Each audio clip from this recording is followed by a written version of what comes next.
Hello, people. This is a relatively quick one because I had a little bit of a nap this afternoon because around about 3 o'clock I was shattered, having been up and down, and my sleep cycle being completely messed up by the heat, and I overslept. Coming around, couldn't find out how to reactivate how to start the other chat, the other live stream, which I've already set up, which was EvilGinger Tuesday Mark 1, which I've been advertising. I'd got no idea why I couldn't find the page where it allowed me to go live. It just refused to let me do anything. I could edit it, but apparently not do anything else. So it's still there. It's still not got any view. It's still, I still can't start it. And after spending better part of 10 minutes trying to work out why on earth I couldn't start it, even if changed the time to 7:30, I gave up and started a new one. I've no idea what the hell is going on with what I did wrong, what I should do, or anything of that sort at the moment, because I'm still in the I'm not properly awake phase, and this is coffee cup 1 of the morning, and it seems to be that my body clock seems to think it's early morning. So this is going to be a quick one. I vaguely remember talking about Japanese. Now, if you've seen my page, you may have been noticing that I've been building a lot of Japanese. These are Imperial Japanese Army, and they are based loosely on an early World War II organization, so 1939, 41-ish. They were one of the organizations that were used by the IGA in Malaya, and since they're army and not other forces, they're going to have to be okay for being used against my KNLI at some point. But it's a platoon with reinforcements of a tank and a belt-fed machine gun. And I'm plodding away assembling it. Also, I got half the stuff I needed to continue with the Rohirrim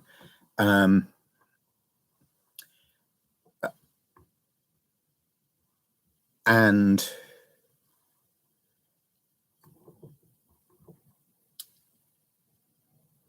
to continue with the Rohirrim stuff.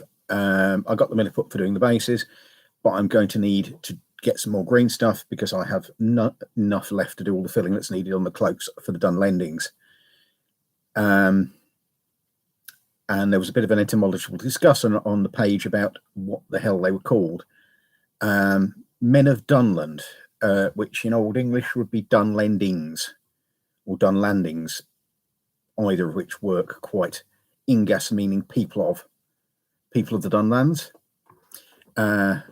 Yeah, I got very into Tolkien to the point I learned how to read Old English at one point and could read Beowulf in the original. Yeah, I'm a nerd of a terrible sort. And considering I'm dyslexic, learning how to read something in other languages,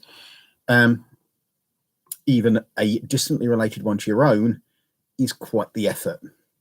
I appear to have somebody in the chat. Hello, people.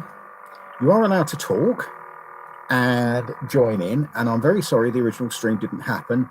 I did spend at least 10 minutes trying to work out how to get it to go live, but it wouldn't. Hi, Sean. Welcome to the stream by the slightly bewildered and decaffeinated Simon. By the way, that happens to be my given name. I'm not particularly fond of it, but it works, and I answer to it. I also answer to Steve and to pretty much anything that's designed to attract my attention. So I'm not one of these people that get upset about my name being wrong. Anyway, it's nice to see someone in the chat. And anyway, let's get it. I've been distracted by there being people in the chat. This is not a thing that happens. So flap, flap, flap, flap, flap, flap, flap, flap, flap. Fit to take off. Right. So having seen that, we'll then get on with what I vaguely remember was the plan. I built 6 Japanese on stream a while ago, and I have been building the rest of the platoon. to an organisation from Two Fat Lardies, which I found online. Again, it's early Japanese. 3 sections of 12, in each section including a light machine gun, led by Corporal. A mortar section, which I'm still building, with those archetypal little knee mortar things that the Japanese had. 3 teams of those, so it's going to be conceptually not dissimilar to my Belgians, and probably a right nightmare, because 3 light mortars can do an awful lot of damage. And also coming with that, a fixed machine gun and a light tank. The Japanese really didn't have that much by way of tanks, and most of theirs were late 20s, mid 30s concepts, if not later designs, and they were basically used for mobility. They used tanks quite a lot, and they knew what to do with them, but they'd only be used to fighting forces in China, which were not the best equipped with anti-tank equipment and stuff like that. So they suffered a bit when they got up against things like the Matilda, which was quite the beast when it came to armour. Even though the 2-pounder gun wasn't that powerful, it was plenty enough to flatten anything the Japanese threw against it.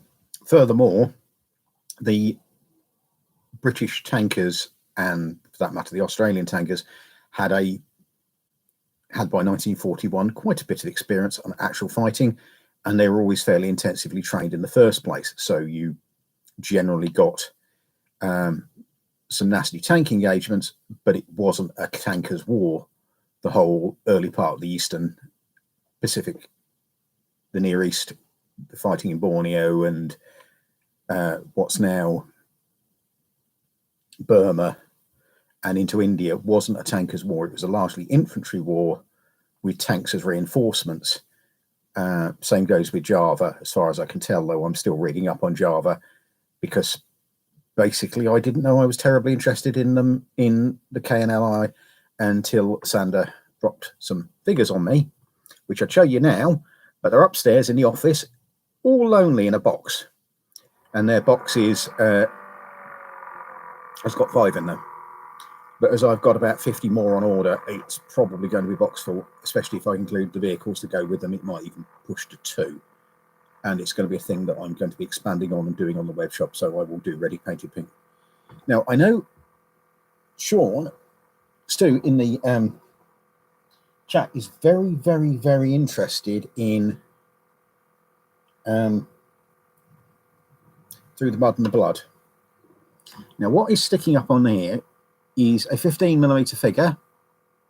I think is an extra crewman from a machine gun. Oh, they are. You'll see them. I'll bring them down the club probably in an unpainted state. But this is a figure from Through the Mud and the Blood.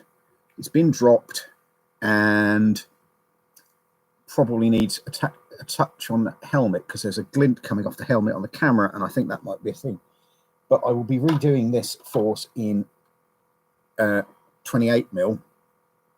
That's a German stormtrooper. Again, 15mm. And I have a load over there, but they got dropped by Igor. And their last combat experience was in the car park opposite the Old Spirit Games after I've had my fallout with Phil. But I will be replicating those. In fact, one of my plans for going over to Partisan next Sunday is to pick up a couple of boxes of British and German World War I War Games Atlantic Infantry, so I can build a platoon of both, and we can actually start playing that game. The rules are somewhere in the workshop, and as I'm having a massive clear out on the workshop at the moment, they will appear. They're also available PDF, and I might be nice and buy Sean a copy of the PDF. They're not that expensive. I need to buy a copy of the Far East book, so I can get how to organise my KNLI and work out how many I'm missing and how to organise my Japanese Marines and paras, which are more what the Dutch fought than the army. The army were deployed more in Burma, Indonesia area, so Malaya, than they were elsewhere, because it's not a well-known fact for people who don't know the period. But the IJN, the Imperial Japanese Army, had a sworn enemy called the Imperial Japanese Navy. An inter-service rivalry between them involved actual assassinations and incidents, that might involve live fire. They didn't like each other. They thoroughly hated each other. They viewed each other as the competition, to the point that they developed. There was an Imperial Japanese Army Air Force, an Imperial Japanese Army Navy, an Imperial Japanese Navy Air Force, and a fair-sized Imperial Japanese Navy Army, which was their Marines and their special landing groups that they built up. But Through the Mud and Blood is a great set of rules. It's a little bit more clunky than Chain of Command, which can also be made to cover the same period. But you'll have a lot of fun playing it, and I need to redo all my scenery because I have loads of 15mm, and the old eyes are not quite up to playing in 15mm, because if I take off the painting glasses, they vanish, especially if they're camoed, and they're all camoed these days. They're all obviously at least mud-coloured by World War One, and with all the extra bits of equipment being different colours, they tend to be they tend to blob into the terrain. Appreciate you being in the chat, even though this is probably going to be a fairly short one, as I'm still working out what I'm doing. Can't really show you a great deal of what I'm doing with the ready-made army. This is the tank that I haven't started assembling yet, which is, I'm not sure it's one. I think it's a medium tank, but it needs to be assemblaged, and I'm going to leave that until afterwards, because I'm working my way through a great pile of the infantry at the moment. And the infantry is basically this sprue several times. And what you have to do with these sprues is you have to remember what you want rather than just build what's on the sprue. I think the problem with Igor is he built what's on the sprue, and that's got very little to do with what you actually need. What you actually need are an awful lot of riflemen, so you build riflemen, a handful of machine guns. I think the platoon had 3 light machine guns, based on the same machine gun that the Bren was based on, incidentally, in the Japanese 6.5mm caliber.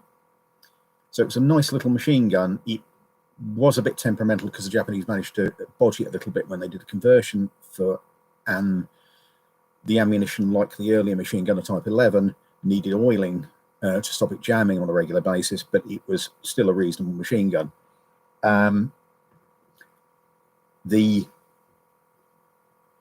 And also the submachine gun on there, and the Japanese didn't use that many submachine guns. They weren't majorly produced until the later half of the war, and they tended to get used by their specialist forces. So you'd be talking about their Marine landing parties, their Marines, their paras, getting them primarily, and their secondary weapon for NCOs wasn't a submachine gun.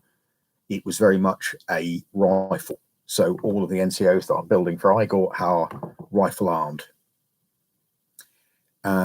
which is a bit of a faff because you're having to give them a command, make it look like they're in command. But as usual, I'm doing the rank and file and helmets, and the NCO's officers in hats, and the platoon commander will have his sword out waving.